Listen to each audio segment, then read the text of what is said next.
Mais écoutez bien, en ce qui nous concerne, l'argument avancé était très simple. Nous avions une plaidoirie déjà sur des bases, des éléments juridiques tendant à démontrer très simplement que les infractions reprochées à M. Sigiré Adama étaient constituées.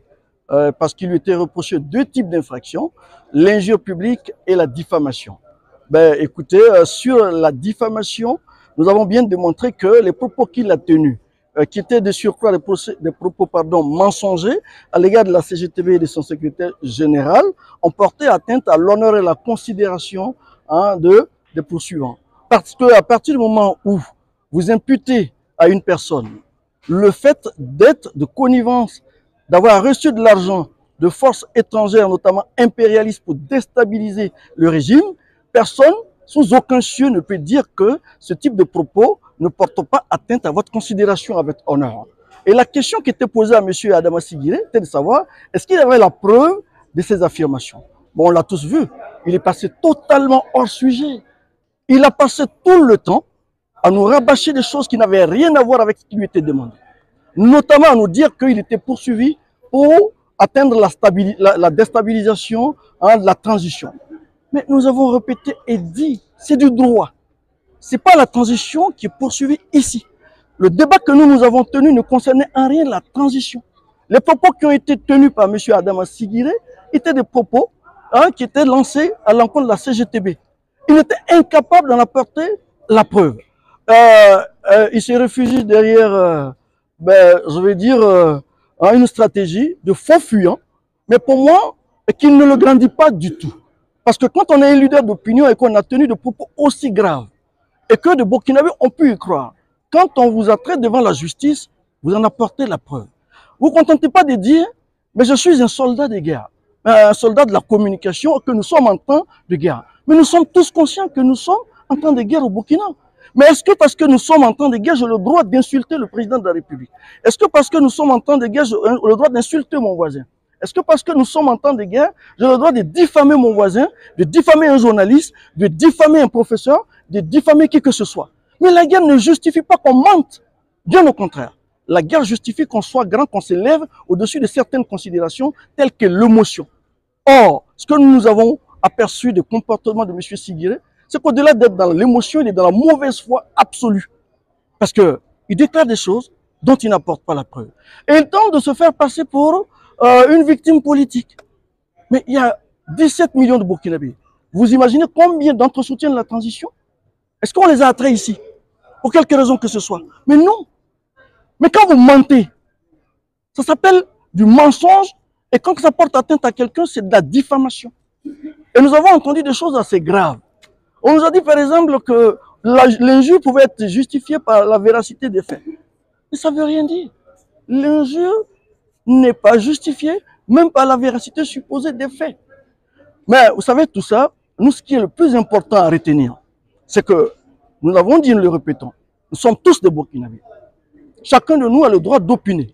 La liberté d'expression, il n'y a pas mieux que la CGTB et les organisations qui lui sont proches, qui se sont battues pour que tous les Burkinabés aient le droit d'user de cette liberté d'expression. Nous avons cité les combats dans lesquels la CGTB a été partie. Pourquoi aujourd'hui, des Burkinabés comme M. Sigiré se considèrent comme super patriotes, au-dessus de tout le monde, pouvant insulter tout le monde, pouvant diffamer tout le monde sans qu'il y ait quoi que ce soit. Nous l'avons démontré. La CGTB a été le combat de la lutte contre l'impunité dans ce pays. Je ne sais pas où était M. Sigiré, mais moi je ne l'ai pas vu. La CGTB, lorsqu'il s'est agi de résister au push assassin du général Gilbert Diendéré, la CGTB a appelé à la résistance. Moi, je n'ai pas vu M. Sigiré. Aujourd'hui, il se fait patriote, soldat, moi je dis envie de dire soldat de l'inutile. Parce que ce qu'il sème, c'est la haine. Ce qu'il sème, il sème au sein du peuple burkinabé, moi je veux dire, c'est la stigmatisation.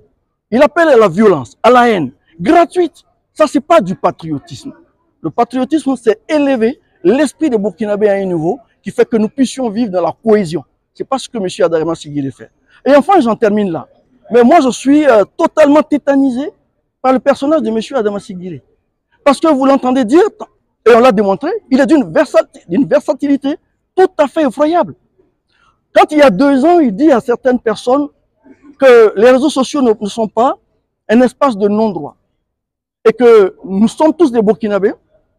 et que nous avons le devoir de respecter la diversité entre nous d'opinion. Aujourd'hui, le même Adama Sigiré lisait ses dernières publications. Il dit que le régime devrait lui le protéger, lui assurer l'impunité. Lui ne devrait jamais venir comparaître ici sous prétexte qu'il serait lui un soldat de la communication.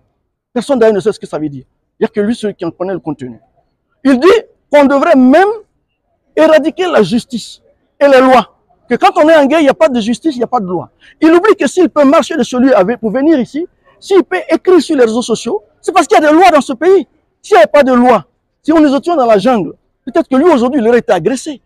Mais justement, vous voyez le paradoxe de ce genre de personnages. C'est qu'ils utilisent les libertés que les autres ont conquises. Et quand il faut maintenant permettre aux autres d'en user, ils entendent leur en interdire l'usage. Et moi, je pense en tant que Burkinabé, nous devons changer. Comme disait un ancien président de ce pays, de paradigme. Je ne crois même pas que M. Sigiré ait un service à la transition. Pas du tout. Moi, c'est pour ça que je suis convaincu que M. Sigiré n'est pas un soutien de la transition. M. Sigiré, ce que je pense, M. Sigiré, c'est pour sa propre cause qu'il navigue. Parce que s'il était vraiment un patriote sincère, partisan, soutien de la transition, il aurait fait ce que le chef de l'État demande, c'est-à-dire d'œuvrer pour la cohésion nationale, de tenir des propos qui soient de nature à nous intégrer plutôt qu'à nous désintégrer. Parce que quand on dit que la CGTB est une institution qui, parce qu'elle aurait appelé à un meeting, serait de connivence avec l'impérialisme, mais je crois que c'est petit d'esprit et ça ne répond à aucune logique. Mais si on a le droit d'opiner chacun en tant que tel, mais quand la CGTB dit, nous allons interpeller le gouvernement pour que cesse les enlèvements, pour que cesse les enrôlements forcés, ils n'ont pas le droit. Mais ils sont des citoyens comme M. Sigiré. Pourquoi lui aurait-il le droit de s'exprimer et pas les autres? En quoi ça fait qu'on est de connivence avec l'impérialisme? Et je dis, pour en finir là, peut-être qu'il ne connaît pas la CGTB, mais je pense que beaucoup de Burkinabés dans ce pays connaissent la CGTB, connaissent son histoire, connaissent son credo, connaissent le chemin qu'il emprunte, le combat qu'il mène. Et c'est pour cela que nous espérons que la justice rendra une décision contre M. Sigiré tout simplement. Ce n'est pas une décision ni contre la transition, ni contre qui que ce soit. Contre les mensonges flagrants et hontés de M. Sigiré. Merci beaucoup. Merci.